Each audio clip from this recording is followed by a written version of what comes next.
as a man of cloth as well. Mr. Wahiga, the reasons you give tonight, basically every Kenyan would give them. What is unique in your proposition? Why should that be my position? I am tired, like Kenyans are. I am disappointed by the leadership we've had so far. I am also one of those Kenyans who've sat back and watched at the leadership that again wants to come back. A lot of us out there and Kenyans are saying, why do we have to recycle them? I'll tell you what leadership is all about. And because I'm a man of the cloth as well, and the cloth reflects who I am. I'm a little disappointed and doubly disappointed that my competitor couldn't come in. If he would have come in, he would have come in a durag, because that represents who he is. This represents my inner me.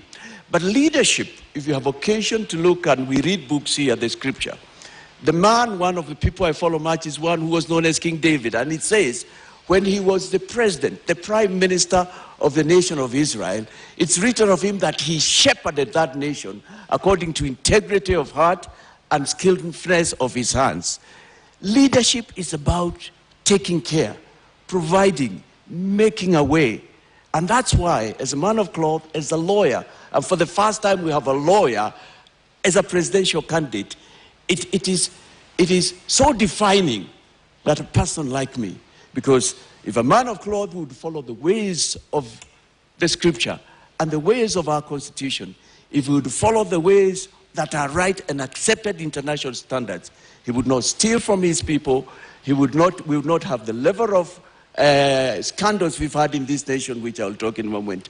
We will not have our development funds, perfect funds stashed abroad. And this is why we are here. Poor 59 years. Yeah. But nations that we got independence with, and I can just mention two, Singapore, South Korea, smaller nations than ourselves, nations with people who are equally gifted like Kenyans are gifted.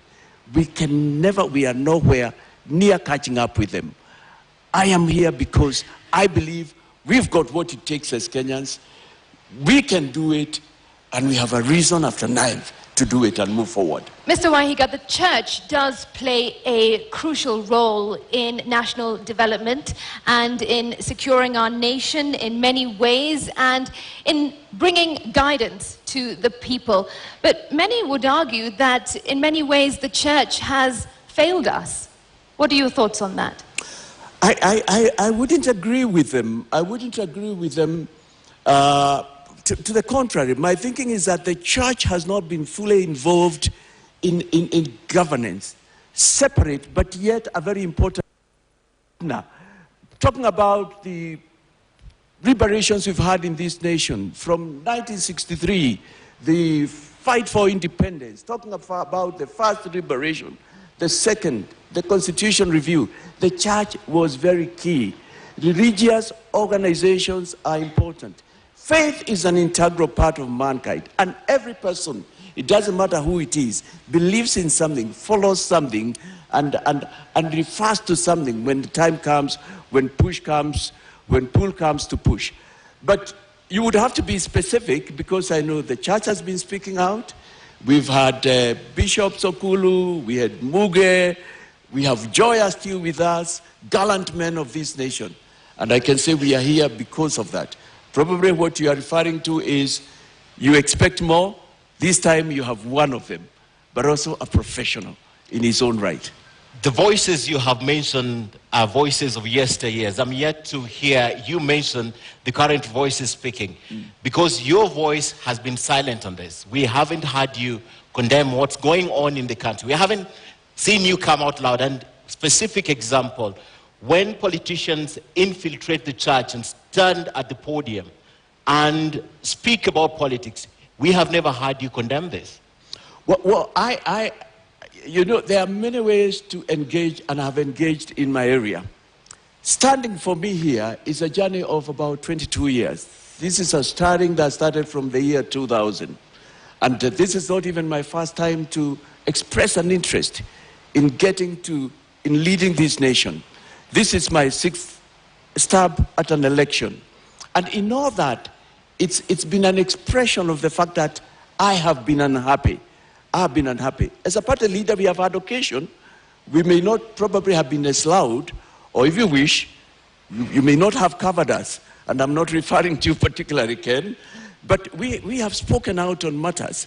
It's not the first time that I'm speaking against corruption. And you know, there is a greater way of expressing opposition.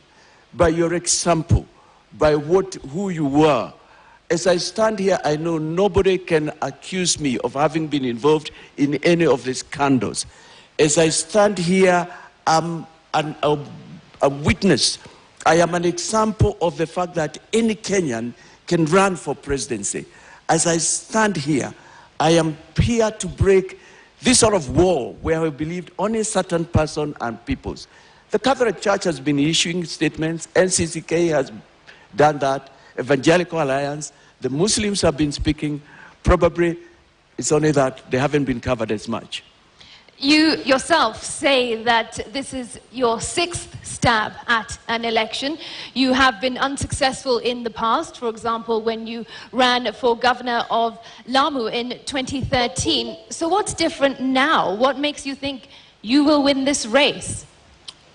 There is nothing in life like not giving up. And the trouble we can be in Kenya is if we give up as we go forward to the 9th. One of the persons I followed much is Abraham Lincoln. And if I remember my history right, it was during his 13th attempt, though before that he had won some legislative position, that he became the President of the United States. And when he did that, we know that he's the one who brought about the slavery emancipation, something to date that speaks to this world about the fact that all men and women are created equal. And that's why we can speak tonight as we are here. I am an example of a person who does not give up. I have not lost in every election, I can tell you. Like the last one of 2017, I would tell you that's an election where I believe I was rigged out. It's only that I couldn't get the facts, and I had done my bit. That was the election, if you remember, where one of my competitors said that people were voted through the computer. I was going to be the senator of Lamu County. But here I am. You must live to fight another day. I am here because there is no room for giving up. The trouble in Kenya, we are where we are because we've given up. Right now, as I speak to you, and I thank you for this opportunity, Media Council, there are Kenyans who have said, tutapiga kura tu yeyote, fatalistic attitude. But thank you for the opportunity to tell Kenyans that, no, there is still another one. We don't have to recycle. There's change this time.